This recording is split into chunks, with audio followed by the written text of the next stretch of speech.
కరీంనగర్లో BJP senior నేత మురళీధర్ రావుకు ఇటీవల సన్మాన కార్యక్రమం నిర్వహించారు. మధ్యప్రదేశ్లో బీజేపీ విజయం సాధించడంతో ఈ కార్యక్రమాన్ని చేపట్టారు.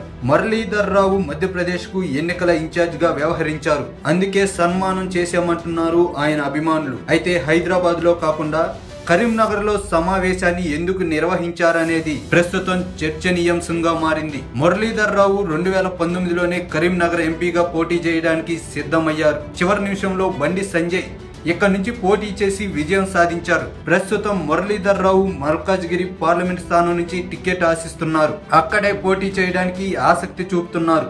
అయితే అదే స్థానం నుంచి ప్రస్తుతం బీజేపీలో ఉన్న దేవేంద్ర గౌడ్ కుమారుడు టికెట్ కోసం తీవ్ర ప్రయత్నాలు చేస్తున్నట్టు సమాచారం.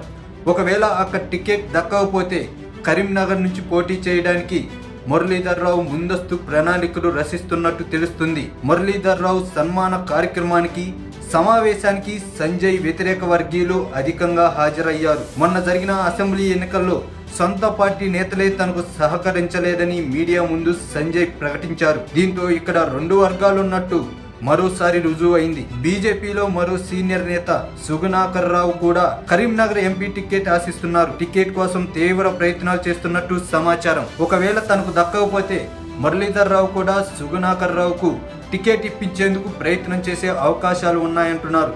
అంతర్గతంగా ఎంపీ టికెట్ పై సదరు నేతల మధ్య చర్చలు కూడా జరిగాయంట. మురళీధర్ రావు సమావేశానికి పార్టీ జిల్లా అధ్యక్షుడు, ఇతర బాధ్యతల్లో ఉన్న నేతలు హాజరు కాలేదు. ఈ కార్యక్రమానికి బండి సంజయ్ను వ్యతిరేకించే నేతలు ఎక్కువగా హాజరు కావడంతో వారి మధ్య విభేదాలు మరింత పెరిగే అవకాశాలున్నాయి. ఇప్పటికే అసెంబ్లీ ఎన్నికల్లో విభేదాల కారణంగా పార్టీ తీవ్రంగా నష్టపోయిందన్న అభిప్రాయం ఉంది.